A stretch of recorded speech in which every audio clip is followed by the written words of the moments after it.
Kumusta pong muli? At patuloy po ako nagpapasalamat sa mga patuloy na sumusuporta at tumatangkilik sa channel na ito. Mag-iingat po tayo palagi kung saan mang panig ng mundo tayo naroroon. May edad na ang nanay ni Lena. Nasa 80 mahigit na ang edad nito at nagsisimula na ring mag-ulyanin.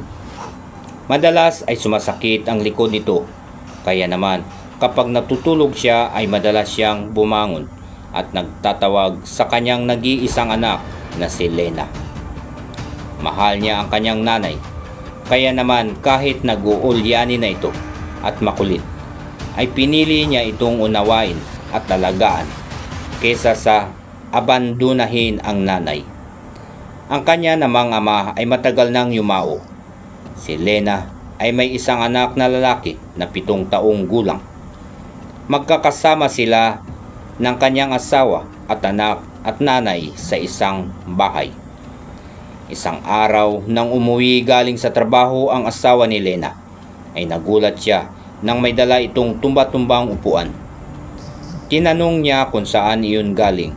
Ang sabi ng asawa ay mula iyon sa lumang bahay ng kanyang amo. Caretaker kasi ng bahay ang trabaho ng asawa at isang beses itong umuwi sa isang linggo. Nagbawas kasi ng mga gamit ang mga apo ng may-ari ng bahay. Ang iba nga ay pinamigay na lang sa kapitbahay. Malapit na kasing ibenta yung bahay at nakita ko naman itong tumba-tumba sa 3rd floor. Kasama sa itatapon, hiningi ko na lamang para kay nanay.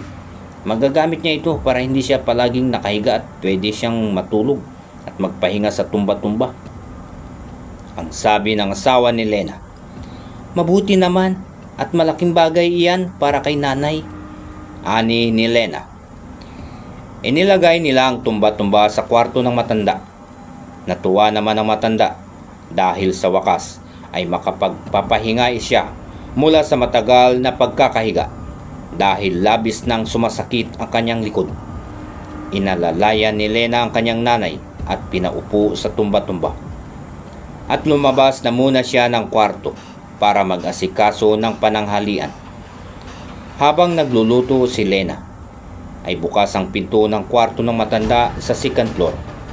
Sumisilip-silip naman si Lena mula sa kusina sa 1st floor. Tanaw niya ang kanyang nanay na mahimbing na natutulog sa tumba-tumba. Nang makapaghain siya, ay naghanda siya ng pagkain na ihahatid sa kanyang nanay. Ngunit halos panawa ng ulirat si Lena nang makita ang kanyang nanay habang nakaupo ito sa tumba-tumba. Malapit na sa hagdan, umuuga ng sobrang bilis ang tumba-tumba at kaunti na lang ay malapit nang mahulog sa hagdan ang matanda kasama ang tumba-tumba. Kinilabutan si Lena.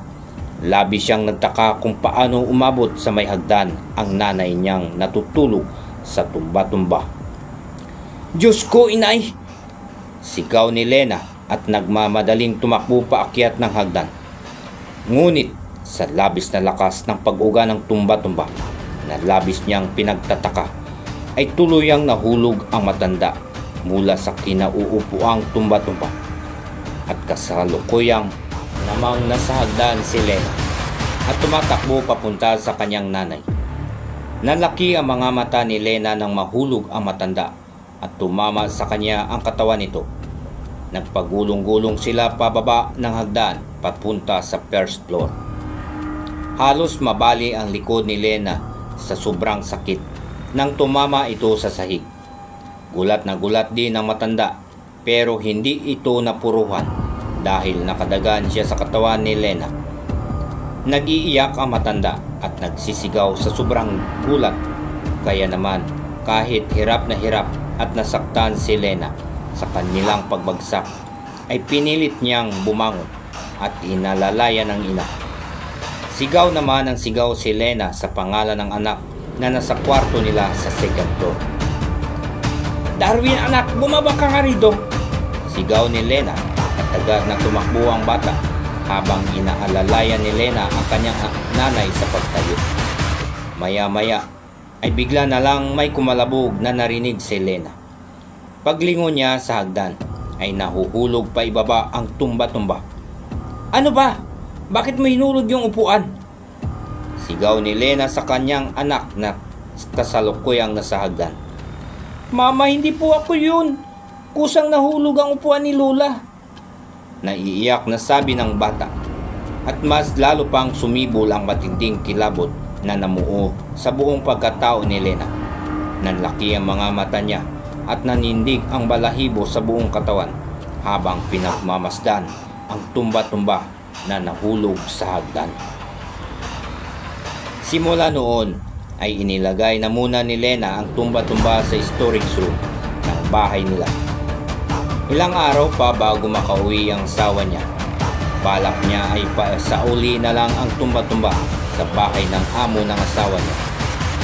Tinanong niya rin ang anak kung siya ba ang nagdala sa matanda sa may hagdan habang nakaupo ito sa tumba-tumba.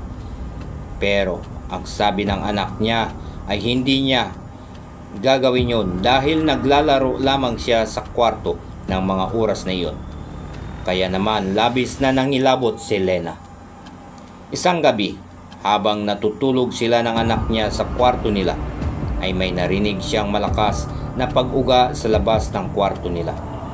Nakaramdam ng matinding kaba si Lena, ngunit natatakot man, ay pinilit niyang tumayo para tingnan ito. Nag-alala siya baka kung ano na naman ang nangyari sa ina. Nanginginig ang buong kalamnan ni Lena nang muling makita ang kanyang nanay na nakaupo sa tumba-tumba at nakatalikod ito. Labis siyang kinalabutan dahil papaanong napunta ang kanyang nanay sa tumba-tumba.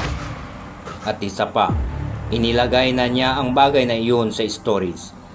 Kahit medyo madilim ay lumapit si Lena para kunin ang kanyang nanay. Malakas ang uga ng tumba-tumba. Halos lumabas na rin ang puso ni Lena sa sobrang nerbiyos.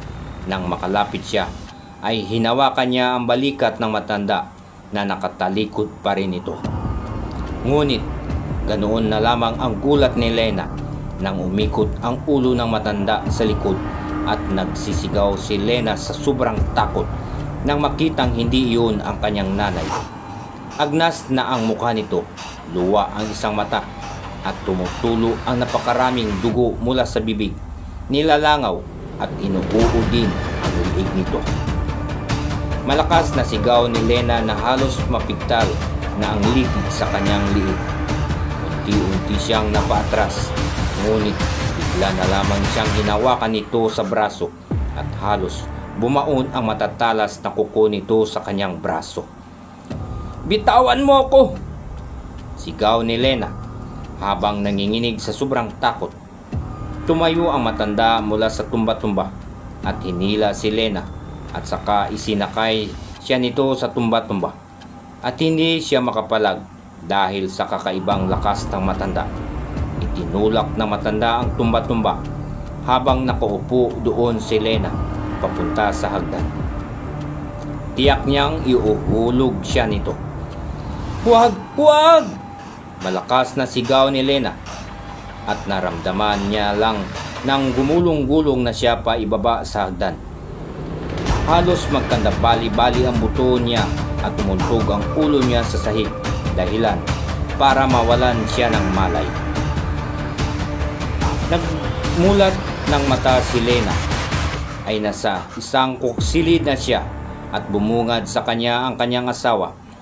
Tumulo kaagad ang luha niya sa sobrang takot at kaagad naman siyang niyakap ng kanyang asawa. Ikinuwento niya ang lahat ng pangyayari sa tumba-tumba na inuwi ng asawa niya sa bahay nila. Nagpasya sila na sunugin ang tumba-tumba at napag-alaman din nilang mag-asawa na ang tumba-tumbang iyon ay pagmamay-ari ng lola ng amo ng kanyang asawa. Namatay daw ang asawa ng matandang babae at mag-isa lang siyang namumuhay sa bahay kung saan naging caretaker ang asawa ni Lena. At ang matanda ay iniwan ng mga anak nito na mga nagsipag-asawa na. Ni hindi nila madalaw ang matanda hanggang sa isang araw. Pinuntahan ng mga apo ang matanda sa bahay nila. dahil nag-aalala ang mga ito at kaarawan pa nito na mga panahon na iyon. Ngunit huli na ang lahat dahil natagpuan na lamang nilang matanda na wala ng buhay habang nakaupo ito sa tumba-tumba sa kanyang silid. Agnas na ang katawan ng matanda. Maraming uod at insekto sa buong paligid at katawan nito. At labis na nagsisisi ang mga anak ng matanda sa kanilang pag-abandona sa kanilang nanay. Simula noon, tila nagpaparamdam daw ang matanda sa kwarto nito at patuloy na pinamumugaran at pinamamahayan ang tumba-tumba.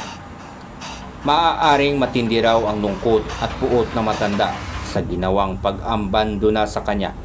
Kaya naman, nagmumulto ito at sino mang may nagmamay-ari ng tumba-tumba. Okay?